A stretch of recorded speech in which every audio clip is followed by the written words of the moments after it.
साहिबानगी, मैं अपनी बातचीत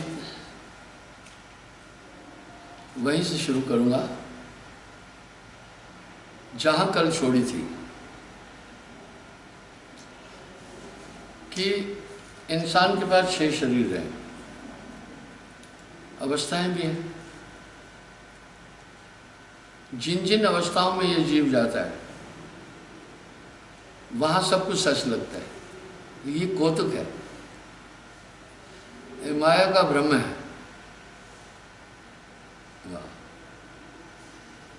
पर इन अवस्थाओं की प्राप्ति स्थिति को विज्ञान भी नहीं समझेगा। मैंने कल प्रमाण दिए थे, ये शरीर हैं। आखिर मरकर मनुष्य स्वर्ग में जा रहा है, नरक में जा रहा है, ये मान्यता सभी धर्म बोल रहे हैं। पितृपक्ष में हम लोग श्राद्ध करते हैं, दिवंगत आत्माओं के लिए प्रार्थनाएं करते हैं। हिंदू भी करता है, मुसलमान करता है, सिख करता है, ईसाई करता है। इसका मतलब है कि इस बात में कुछ वजन है। उन शरीरों के द्वारा ये तमाम चीज़ें होती हैं।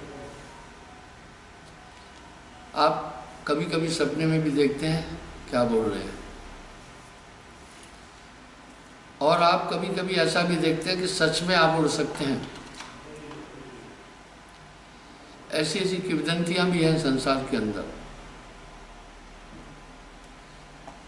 कुछ ऐसी अवस्थाएं भी हैं जिनमें आप अजीब सी चीज़ें और कौतुक देखते हैं। पर जिस अवस्था में आप पहुँचते, अवस्थाओं का खेल है। जागृत, स्वप्न, सुषुप्ति, तुरिया, तुरियातीत। जब इंसान सुषुप्ति में जाता है, इसको मूर्छित अवस्था भी, कॉमा भी कहते हैं। हमारी चेतना अभी से 1000 गुना कम हो जाती है। कभी कभी आप नींद में भी, ऐसी, इसको गहरी निद्रा भी कहते हैं, आपको उस गहरी नींद में उठने के बाद ये नहीं पता होता है आप कहाँ हैं। तो इस तरह उनका उल्लेख मिलता है, ये उल्लेख मिलता है हमें वाणियों में। और इन चीज़ों को आप भी अनुभव कर सकते हैं। आखिर कुछ न कुछ तो ऐसा है ना जो इस शरीर से निकलता है। अवस्थाओं को भी आप देखें। मैं अक्सर एक बात बोलता हूँ, आंतरिक ब्रह्मांड आप इस चेतन अवस्था में कभी भी नहीं देख सकते। ये चेतन अवस्था भी भ्रमांक है। ये चेतन अवस्था क्यों भ्रमांक है? इस अवस्था में जो हमारी कर्म ज्ञान इंद्रियां काम कर रही है, जो हमारा ब्रेन काम कर रहा है, ये भौतिक को देखता है। इसकी बस यही चीज़ है। जैसे आंख सिर्फ देख सकती है, आंख सुन नहीं सकती है। कान जैसे सिर्फ सुन सकते हैं, बोल नहीं सकते। इसी तरह से जो मैं चीज़ कह रहा हूँ उसको आप ध्यान से सुनें। हमारा ब्रेन इस अवस्था में सिर्फ ये भौतिक चीज़ों को देख सकता है। हमारा ये शरीर एक पावन शरीर है। इस शरीर में रहकर आदमी उड़ नहीं सकता है। इस शरीर एक बंधन है जिसके बेड़ियाँ पड़ी हुई है, दौड़ नहीं सकता है। यहाँ साहब एक शब्द कह रहे हैं, ये पिंजड़ा नहीं तेरा। पर यहाँ साहब क्या कह रहे हैं वो सुने। कासे कहूँ को सुन को बतियाए, फुलवा के चोत भौर मर गगन मंडल में फूल फूला, तर भो डार ऊपर को बोल। हाँ, कह रहे हैं उसकी डालियां नीचे की तरफ है और मूल ऊपर की तरफ है। आदि पुरुषिक मूल है, निरंजन डारा, त्रिदेवा शाखा भय पत्र भय संसार। इसलिए यह अवस्था ब्रह्मांक है। इस अवस्था में हम सिर्फ भौतिक चीजें देखते हैं। आइए हम नींद की तरफ चलते हैं। नींद में जो आप संसार देखते हैं उस स्थिति में वो सच लगता है। स्वप्न टूटने के बाद हम मुस्कुराते हैं, वो सब चीज़ें, अगर उसमें हमें एक साम्राज्य प्राप्त हुआ है नींद में, जागने पर एक सुई भी हमारे साथ नहीं होती। इसी तरह ये अवस्था बहुत बड़ी ब्रह्मांका है। यहाँ संतों ने कहा जगत है रैन का सपना, और नानक देव जी भी फरमा रहे हैं जो सपना पेखना जग रचना तिम जान, इनमें कछ साचो नहीं, यह नानक साची मान। स्वप्न में दिखने वाली चीज उस समय यथार्थ लगती है, क्योंकि उस समय हमारी एक नाड़ी के अंदर हम घुस जाते हैं और हमारी दूसरी कोशिकाएं काम करती हैं, और ये जो कोशिकाएं सो जाती है। आप देखिए, सोया हुआ आदमी मूर्छित अवस्था में नहीं पहुंच जाता है, सुनता भी नहीं कुछ, सूंघ भी नहीं पाता है। इसका मतलब है हमारी इन स्थूल कर्म ज्ञान इंद्रियों पर शटर पड़ गया और हम उस अवस्था में चले जाते हैं, वो जाग जाती है इंद्रिया। केवल कोशिकाओं का खेल है। कोशिकाओं का खेल कितना लंबा है इस पर चलूंगा आज। ये कोशिकाओं का खेल बहुत लंबा है। इसी तरह सुसुप्ति में आप पहुंच जाते हैं, ये दोनों कोशिकाएं वहां शांत हो जाती है। अत्यंत धीम अवस्था में आप पहुंचते हैं, चेतना अभी से 1000 गुना कम हो जाती है। 1000 गुना कम, इसको कामा कहते हैं। अब भ्रुकुटी में जाकर आदमी पूरा कंसंट्रेट होता है। ये कोशिकाएं किससे खुलती है? जैसे आज आप देख रहे हैं मोबाइल में टच स्क्रीन है, सिर्फ टच स्क्रीन है। ये एक चाइना की लेडी ने स्टार्ट किया था। तो उससे ऑपरेट हो जाती है। इसी तरह त्रिकुटी मंडल में कंसंट्रेशन पूरा एकाग्र करके आदमी इन तीनों अवस्थाओं से ऊपर चला जाता है। कुछ महापुरुषों की आप फोटो देख रहे हैं, वो एक तो उनके पीछे प्रकाश देख रहे हैं, दूसरा आंखें ऊपर की तरफ खींची हुई होती है। इस अवस्था में वो तुरीयावस्था में पहुंच गए। तुरीयावस्था एक मिडिल पॉइंट है जिसमें अगर थोड़ी सी आवाज इधर उधर की हुई तो आपका कंसंट्रेशन फिर आ सकता है नीचे।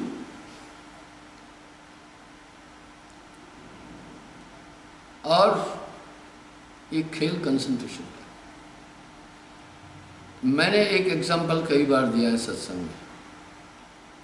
जापान के एक अध्यात्मवादी थे, उन्होंने कहा मैं एक ध्यान केंद्र में कुछ लोगों की भर्ती कर रहा हूं। मैंने ध्यान केंद्र खोला है जहां में ध्यान का पूरा कार्य होगा। जो अभ्यर्थी हैं आए, हजारों लोग आए। उनमें से उन्होंने कुछ लोग चुने, फिर उनको कहा भाई 6-7 दिन आपको मैं अभ्यास कराऊंगा, उसके बाद फिर प्री एग्जाम लूंगा एडमिशन के लिए। उन सैकड़ों लोगों में से सिर्फ 3 चुने, बाकी को कहा अभी आप थोड़ा अभ्यास करो। उन तीनों को एक निर्जन स्थान पर ले गया, बोला अलग अलग कमरों में रखा, बोला आपको इसमें 15 दिन रहना है और सिर्फ ध्यान करना, बाकी कुछ चीज़ नहीं। आपके खाने पीने की, शौचालय की, नहाने धोने की व्यवस्था उधर ही है, कोई शोर नहीं करेगा, सिर्फ आप लोग ध्यान करें। 15 दिन बाद उस महात्मा ने पहला दरवाजा खटखटाया। अंदर से कोई आवाज नहीं आई। फिर थोड़ा खटखटाया, दरवाजा खुला, महात्मा ने कहा, भाई आपने पहले दरवाजा क्यों नहीं खोला? बोला, मैं ध्यान में था। अच्छा ठीक है, यानी उसका ध्यान थोड़ी खटखट से खुल गया। दूसरे दरवाजे को खोला, खटखटाया, अंदर से कोई आवाज नहीं आई। आवाजें लगाई, कोई रिस्पॉन्स नहीं मिला। दरवाजा जोर जोर से खटखटाया, तब कहीं वो लड़का बाहर आया। महात्मा ने पूछा, क्या तुम सो रहे थे? बोला, नहीं, मैं ध्यान में था। बोला, शाबाश, तुम ऐसे ध्यान में थे कि इतनी जोर जोर से दरवाजा थपथपाया, तुम्हें जोर जोर से आवाजें दी, तुम नहीं सुन पाए? बोला, नहीं। बोला, शाबाश, बहुत अच्छा ध्यान था तुम्हारा। तीसरे दरवाजे की तरफ गए, दरवाजा थपथपाया, जोर जोर से आवाजें दी, कोई रिस्पॉन्स नहीं आया। फिर जोर जोर से दरवाजा थपथपाया, जोर जोर से आवाजें दी, कोई जवाब नहीं मिला। आखिर महात्मा ने लोगों से कहा, दरवाजा तोड़ो।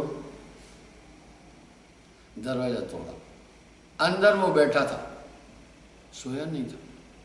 उसके पास गए, आंख के आगे हाथ यूं यूं हिलाया, कोई रिस्पॉन्स नहीं था। बाद में उसको झकझोरा, तब वो कहा, हाँ क्या है, तुम सो रहे थे क्या? बोला, नहीं, मैं ध्यान में था। बोला, जाओ, तुम्हारा ध्यान परफेक्ट है।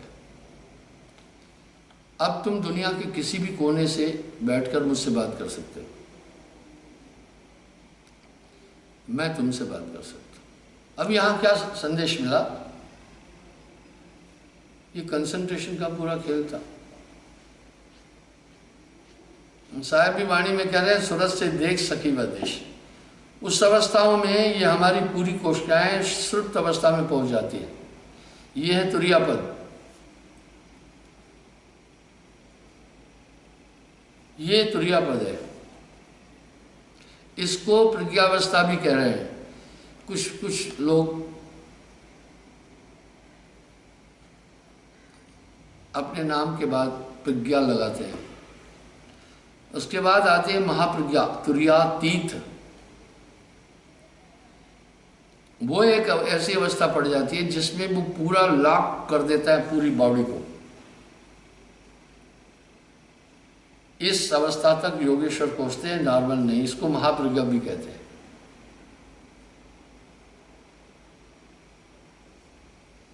इन अवस्थाओं में पहुंचने के बाद मन, तन तो छूट गया, मन का स्पंदता बहुत कम हो जाती है, मन मूर्छित अवस्था में पहुंचता है। वो संकल्प विकल्प करने की स्थिति में नहीं होता है, लेकिन जिंदा रहता है।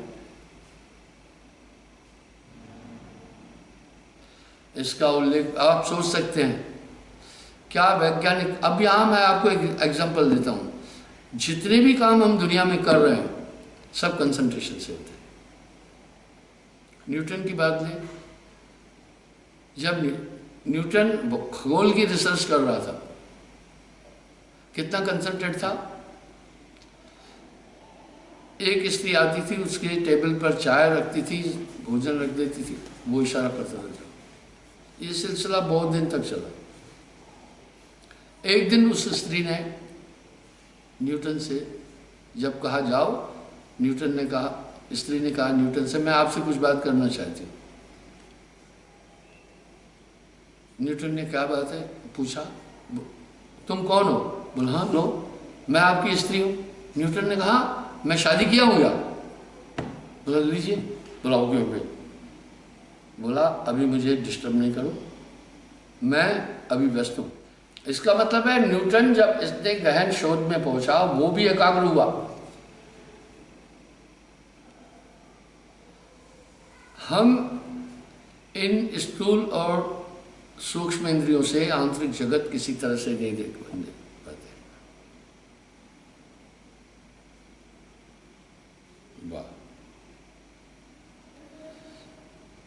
साहब चदरिया झीनी रे झीनी में बड़े सुंदर अलंकार से समझा रहे हैं। ईंडा पिंगला का जिक्र कर रहे हैं। दरअसल सुषुम्ना नाड़ी खुलना क्या है? सुषुम्ना नाड़ी खुलने का मतलब है पूरी पवनों को समेट लिया। पवन हमारे शरीर को चलाते, बोलना वायु का काम है, देखना वायु का काम है, देवदत्त वायु है, चलना वायु का काम है, धनंजय वायु, उठना बैठना वायु का काम है। हमारे शरीर का संचालन प्राणों से होता है। जब यह समस्त प्राणों का निग्रह करके सुषुम्ना में जाता है तो प्राणों से बाहर निकलता है, तो बॉडी को एक तरह से लॉकडाउन कर देता है, नो एक्टिविटी। पर इन अवस्थाओं को सिर्फ किताबों में पढ़ने और साखियों में बोलने से काम नहीं चलने वाला है। अब यहां फिर ये जब सब चीज होती है, एक शून्य अवस्था प्राप्त हो जाती है। जो शून्य अवस्था प्राप्त होती है उसमें बॉडी की एक्टिविटीज खत्म हो जाती है, मन गौण हो जाता है। अब यहाँ साहब क्या करें, मन को मार गगन चढ़ जाए, छूटा कलमल यही अलेखा, यह नैनन साहब को देखा। मैं आपको एक उदाहरण देता हूँ, मैं तो एक अध्यात्मवादी हूँ, न कोई तांत्रिक हूँ, नहीं हो जाऊँ न कुछ। मैक्सिमम लोग मेरे पास वो आते हैं जो बीमार हैं, वो कहते हैं बस महाराज वो लिया। आइडियोलॉजी थोड़ा कम समझने वाले आते हैं, लेकिन मैं चाहता हूँ कि आप आइडियोलॉजी समझें। दुख सुख दोए जगत के विवाह, ये रोग आदि शरीर का धर्म है। हम सबका शरीर पंच भौतिक तत्वों से बना है। ज़्यादा धूप में बैठे तो भी बीमार हो जाओगे, सर्दी में रहे ठंड में तो भी बीमार हो जाओगे, बरसात में भीगे तो भी बीमार हो जाओगे, ज़्यादा खा लिया तो भी बीमार हो जाओगे, और कुछ आपके शरीर में मिनरल कम हुए तो भी बीमार हो जाओगे। ये शरीर कांचे कुंभ न पानी ठहरे। तो अधिकतर लोग इन्हीं समस्याओं के लिए आते हैं। मैं उनको कहता हूँ भाई, कुछ भूत प्रेतों से बाधित लोग भी आते हैं। मैं कहता हूँ मैं कोई ओझा तांत्रिक नहीं हूँ, पर सकल रोग के औषध नाम स्मरण की एक शक्ति है, वो आप में तुम आएगी। लेकिन तुम्हारा प्रयोजन ये होना चाहिए कि मेरी आत्मा का कल्याण हो। तुम्हारा प्रयोजन सिर्फ इतना सीमित नहीं चाहिए। यहाँ साहब एक इशारा कर रहा है, कुछ पारिवारिक मसले लेके आते हैं। मैं पारिवारिक मसले और निजी झगड़ों में नहीं पड़ना चाहता हूँ। वजह उसमें मेरा अनुभव है, जब मैं कोई निर्णय देता हूँ अपने विवेक से, तो एक पक्ष के पक्ष में जाता है, वो खुश हो जाता है, जिसके नहीं गया वो नाराज होता है, उसकी भक्ति पर असर पड़ता है। इसलिए मैं कह रहा हूँ भाई, मेरे पास ये मुकदमे ये लेकर नहीं आओ। ये अपनी सूझबूझ से सामाजिक स्थिति से मिलजुल करके सुलझाओ। मेरा टाइम इसमें जाया नहीं करो। और ये पिछले 50 साल से मैं दीक्षा दे रहा हूँ, एक लंबा अनुभव है मेरा, ऐसा कई बार हुआ है। तो आइए, उस समय यानी ये पूरे बॉडी को कैसे उसने लॉक किया। उसने ईंडा पिंगला ओपन करके सुषुम्ना का खोलने का मतलब है कि पूरी ब्रीथिंग और पूरी एनर्जी को लेकर वो सुषुम्ना में है और शून्य में पहुंचता है। शून्य का मतलब ये हुआ कि वहाँ एक्टिविटी कोई भी नहीं है, ये कर्म ज्ञानेंद्रियाँ काम नहीं करती हैं, ना आत्माओं काम करते हैं, ना सब चीज़ काम करते हैं। अभी कोई कहेगी जी हमें दिखाओ, पब्लिक खड़ी रहेगी, वो शून्य में जा ही नहीं पाएगा। लेकिन अभी वैज्ञानिकों ने एक आला निकाला है, बड़ा अच्छी चीज़ है, मैंने इसके लिए सुना था। आपके ब्रेन पर लगा देंगे और पूरी बॉडी पर लगा देंगे कि आप कितने कंसंट्रेट हो रहे हैं, वो आला बताएगा। वाह वाह वाह, वैज्ञानिक लोग काफ़ी भौतिक में काफ़ी चीज़ें कर रहे हैं अभी। यानी आपका एक, जैसे आप देखो इंफ्रारेड सिस्टम का वो लेज़र सिस्टम से आपका तापमान बॉडी का बताया जा रहा है, और स्कैनिंग करके पूरे शरीर को बताया जा रहा है। इस तरह वो आपके लाइट डिटेक्टर जैसे आपके पूरे बॉडी में लगा करके आप कहाँ झूठ बोल रहे हैं पकड़ा जा रहा है।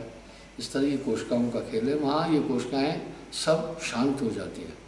अब यहाँ मन को भी वो नियंत्रित कर देता है तुरीयातीत अवस्था में जाकर, मन बिल्कुल मूर्छित हो जाता है।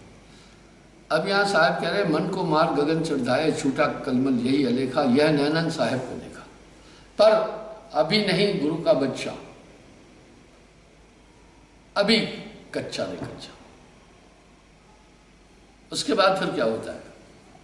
अब यहाँ साहब एक अपेक्षा कर रहे हैं, यहाँ भी मन है। यहाँ कैसे हुआ मन?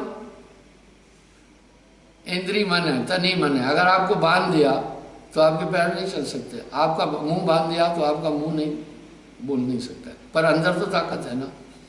आपकी आंखें बांध दी तो आप देख नहीं सकते, पर आंखें बांधी एक आवरण आया, पर आप में देखने की शक्ति कायम है।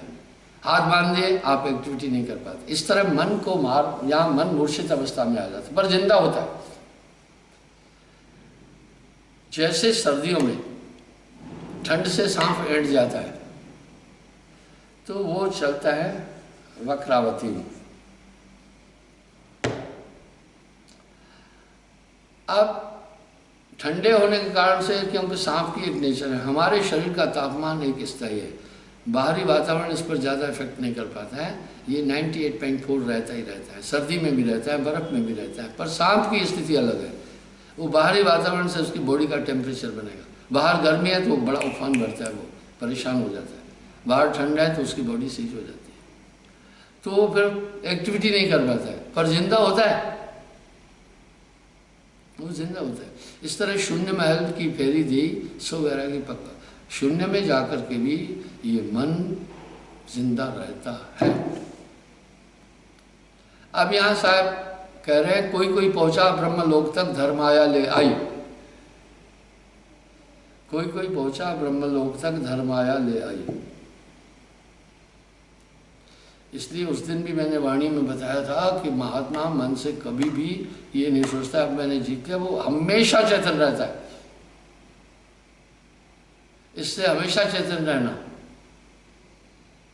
जो कोई कहे मैं मन को देखा या कि रूप न देखा, पलक पलक में वो दिखलाए जो सपने नहीं देखा, संतों मन का करो विवेका।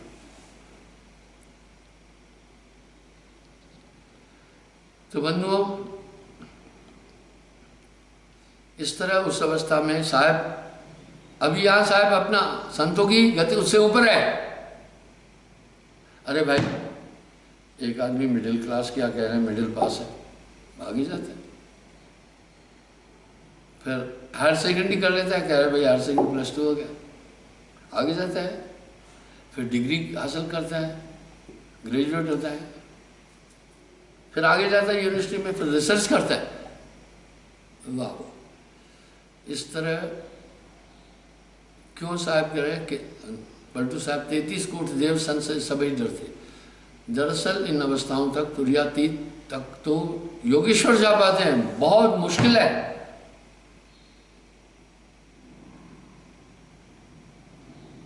अब साहब क्या कह रहे हैं, तुर्यातीत ताहे के पारा, उसके भी बाद विनती करे तहदास तुम्हारा, जहां मन का पूरा पूरा अस्तित्व गौण हो जाता है और हंसा अपने पैंग पर, यानी महाप्रज्ञ से भी परे। अब साहेबाणी में जो कह रहे हैं बहुत चौंकाने वाली चीजें कह रहे हैं। धर्मदास है बास हमारा, काल अकाल न पावत पारा, काल और अकाल दोनों से पार। तो उस अवस्था में जो शरीर मिलता है वो बहुत निराला शरीर है, बहुत निराला शरीर है। इस पर थोड़ा सा गीता में उल्लेख है, आत्मा की आंखें नहीं हैं पर सब दिशाओं में देख सकती है, आत्मा के कान नहीं है सब तरफ से सुन सकती है। हम तो सिर्फ कानों से सुन सकते हैं, आत्मा के पैर नहीं है सब दिशाओं से चल सकती है। इसी तरह आत्मा के मुख नहीं है, सभी दिशाओं से बोल सकती है। मैंने कई बार उल्लेख दिया, पग बिन चले सुने बिन काना, कर बिन कर्म करे विद नाना, आनंद रहत सकल रस भोगी। गोस्वामी जी कह रहे, बिन वाणी वक्ता बड़ी होगी, तन बिन परस नयन बिन दर्शे, गहे घ्राण बहु शेख विषेक है। नाक के बिना भी खुशबू का अनुभव है, यह भी सब है अलौकिक करणी। अब यहाँ गोस्वामी जी कह रहे अलौकिक है, इस दुनिया में नहीं ऐसा। उन अवस्थाओं में ही वो महान उस चलान के बीड़े की यात्रा है। भला वैज्ञानिक इसको कैसे पुष्टि कर सकता है, वो तो अपना मत्था इन्हीं इंद्रियों में लगा रहा है। संत की गति अविगत जानिए, वो तो भौतिक इंद्रियों का ही प्रयोग कर रहा है, ब्रेन का प्रयोग कर रहा है, मेमोरी का प्रयोग कर रहा है, ये सीमित है। अभी वैज्ञानिकों ने एक चीज बड़ी साफ कही, इंसान के पास जो मेमोरी कार्ड है बहुत बड़ा है, उसमें 2 खरब कोशिकाएं हैं, 2 खरब। और ब्रेन के लिए क्या बोला है पता है? अगर ब्रेन की कोशिकाओं को पूरा इतनी सूक्ष्म है निकालेंगे तो धरती से सूर्य तक पहुंच सकती है वो कोशिकाएं। तो कहेंगे नहीं, ब्रेन के अंदर जो सूक्ष्म कोशिकाएं हैं इतनी हैं, अगर उनको खोल दिया जाए धागे की तरह, सूक्ष्म है थी, पृथ्वी से लेकर सूर्य तक पहुंच सकते हो 36 करोड़ मील दूर। इस तरह मेमोरी कार्ड भी है। इंसान के मस्तिष्क में 2 खरब कोशिकाएं हैं, हर कोशिका में 2 बातें याद कर सकते हैं। इसका मतलब है 4 खरब, मोर देन 4 ट्रिलियन। आप देखें, आपके जीवन की सभी घटनाएं आपने फीड की। मोबाइल खोलें, आपको रिसीव कॉल और किए कॉल की एक लिस्ट आती है, ठीक। उसके बाद वो रिमूव होती जाती, लेकिन जो उसका केंद्र था वहां वो है। कभी कभी आप कॉल डिटेक्ट कराते तो पूरा निकल आती है ना वहां। इस तरह आपको अनेकों जीवन की बातें आपको याद हैं, पर ये गहन रहस्य अध्यात्मवादी लोग जानते हैं, इसलिए संतों को सब नमन करते हैं, बादशाह भी करते हैं और राजा भी और बलवान भी, बड़े बड़े शूरमा भी, धनाढ़ भी। पलटू साहब तो यूं कह रहे हैं, 33 कोटि देव संत से सभी डरते, पलटू संत को पूजिए दूजा पूज न कोई, बड़ा होए थे पूजिए संतन किया विचार। तो ये जो रिसर्च नॉर्मल नहीं होता है, अब उन्हें बड़ी सम्मान मिलता है, इसलिए तथाकथित पाखंडी लोग भी वहाँ की बात करते हैं, हम इस अवस्था में जाते हैं। लेकिन जब हम प्रत्यक्ष में उनके आचरण, उनकी वृत्तियों को देखते हैं तो वो चीज़ उनमें दिखती नहीं है। यहाँ साहब अपेक्ष कर रहे हैं, बिन देखे उस देश की बात करे सुकून, आप तो खाली खाते हैं बेचत रे कपूर। वहाँ का रहस्य कबीर साहब ने दिया। न्यूटन तो सिर्फ इतना बोल के गया कि सभी ग्रह सूर्य के चारों तरफ, सूर्य अपनी जगह पर स्थित है, सभी सूर्य की परिक्रमा कर रहे हैं। सच है, वर्तमान के वैज्ञानिकों के पास संसाधन ज्यादा, उन्होंने अभी ये प्रमाणित किया सूर्य भी अपने पूरे परिवार के साथ भ्रमण कर रहा है, पर उसकी गति इतनी सूक्ष्म है, 2 से 2.5 इंच सफर वो पूरे साल में कर पाता है। वो अपने पूरे सौर मंडल को लेकर वो भी चक्कर काट रहा है। यहां हमारे पुरखों की बात सिद्ध हो गई। फिर जो दिखाते हैं सूर्य देव रथ पर यात्रा कर रहा है, वो रथ क्या है, वो सब ग्रह दिखा रहे हैं। इस तरह संतों की गति, भाई साधु संतों की गति न्यारी। तो इस तरह बड़े कौतुक के शरीर में, वाह वाह, चांद सूरज दुई गोंडा कीना, मांस दीप की वांझा। अब साहब क्या करे, गंगा और जमन के घाट को खोज ले, भवर गुंजार तय होत भाई, सरस्वती नीरता देख निर्मल बहे, ताके पिए सब प्यास है। वाह, अब गंगा और जमन के घाट को खोज ले तो इलाहाबाद पहुंचेंगे।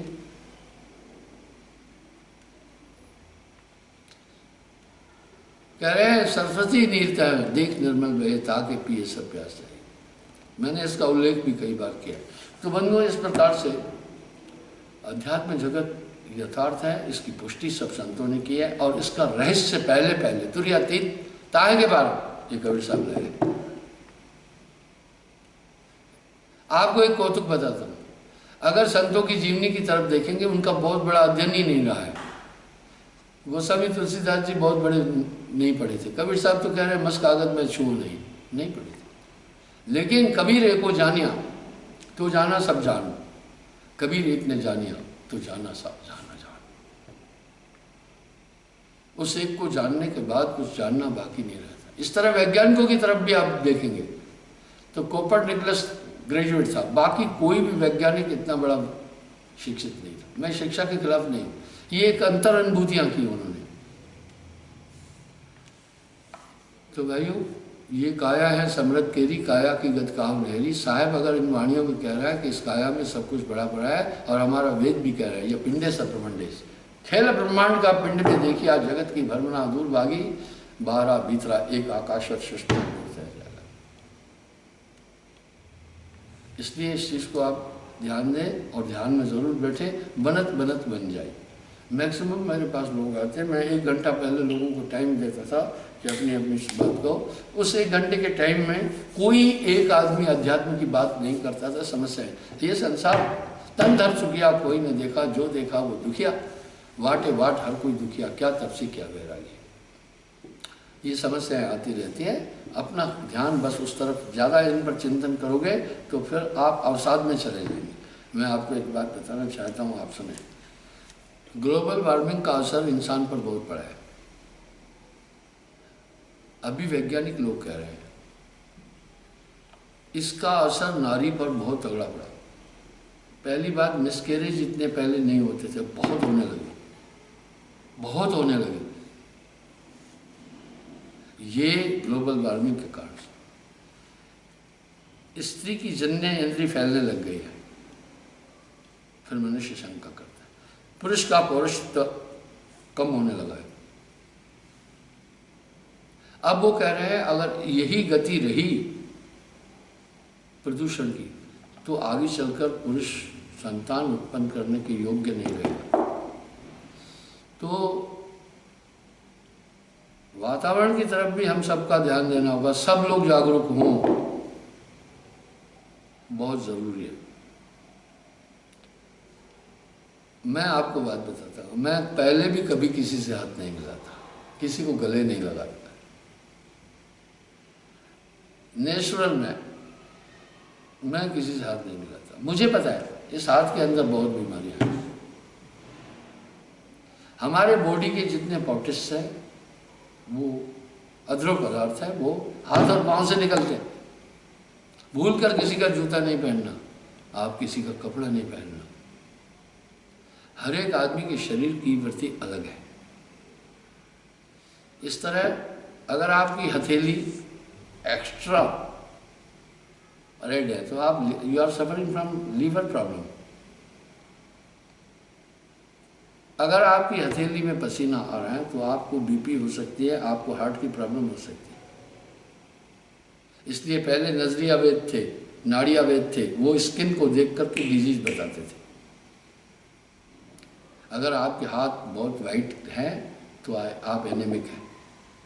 इस तरह नाड़ियों से भी बहुत चीज़ें पर कफ पित्त चलता है। तो आप आहार शुद्ध रखें, अपने आसपास में वातावरण शुद्ध रखें, नीम की दातुन ज़रूर करें। मुझे एक बुजुर्ग ने बहुत पहले बोला था, बोला नीम की दातुन मुंह में डालना 1000 बीमारियों को भगाना। मैं नित्य नीम का दातुन का इस्तेमाल करता हूँ। मैं विदेशों में जाता हूँ, वहाँ नीम नहीं है।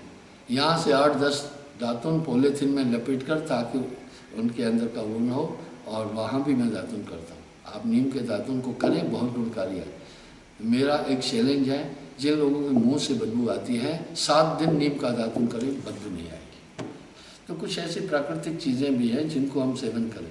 इसके लिए क्या है, हमारे देश में कई ऐसी चीज़ें होती हैं, तुलसी का कहीं काढ़ा देते हैं, कहीं काढ़ा उबाल कर कफ जम जाता है उसके लिए देते हैं। इसके लिए क्या कोई किसी से पूछना है, वो तो सब चीज़ें हैं ही। तो इस समय आप एक तो अपने को, और दूसरा आदमी अवसाद ज़्यादा हो रहा है, डिप्रेशन, इस ग्लोबल वार्मिंग के कारण। तो प्रकृति को हमें सुरक्षित भी करना है, इस तरफ हर आदमी ध्यान दे। शुद्ध भोजन हमारे जीवन के लिए बहुत आवश्यक है। शुद्ध भोजन से कहीं अधिक शुद्ध जल की ज़रूरत है। शुद्ध जल से कहीं अधिक हमें शुद्ध वायु की ज़रूरत है। आप पेड़ों के नीचे बैठ कर देना, आपकी तबीयत बड़ी मस्त हो जाएगी, ब्रेन बहुत शांत रहेगा, वहाँ आपको कंप्लीट ऑक्सीजन मिलेगा।